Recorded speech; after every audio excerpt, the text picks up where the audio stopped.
Hey guys, Bitcoin Owen here.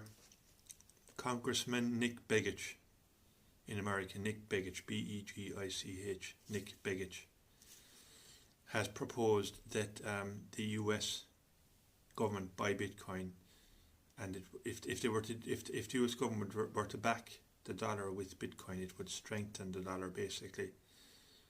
I don't agree, to be honest. It might do something for the dollar in the short term, but in the long term the dollar is doomed, and I've said that before.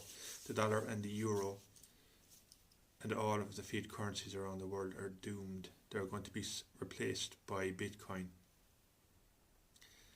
And the dollar is not decentralized. The dollar is centralized, you see. It's centralized around America basically, and the US Federal Reserve. And I don't think an SPR, a strategic Bitcoin reserve, would do much for the dollar in the long run. They're going to go ahead with it anyway, I reckon, because they have no alternative.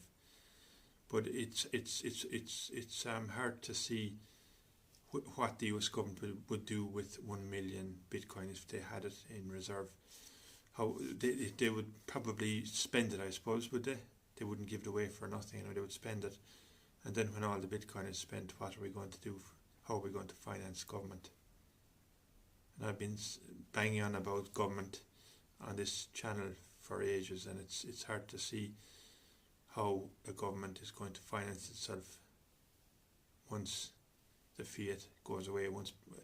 And a solution will present itself, I suppose, but it's thinking too far ahead as well. And economics is known as a dismal science, and this is why this is an example of how economics is a dismal science, a depressing science basically, because it always portrays a dismal outcome for society.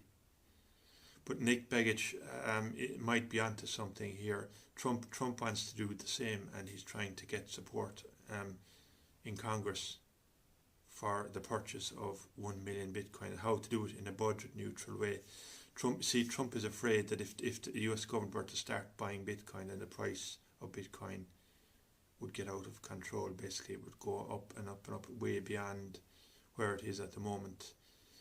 And if 1 million Bitcoin is a lot of Bitcoin, but there are almost 20 million Bitcoin in the whole world. So 5% would be about in line with the US population, I suppose. They have about 5% of the people in America. But that's it anyway. That's my 2 cents for today. Like, share and subscribe, guys, as always. Share with your friends and family.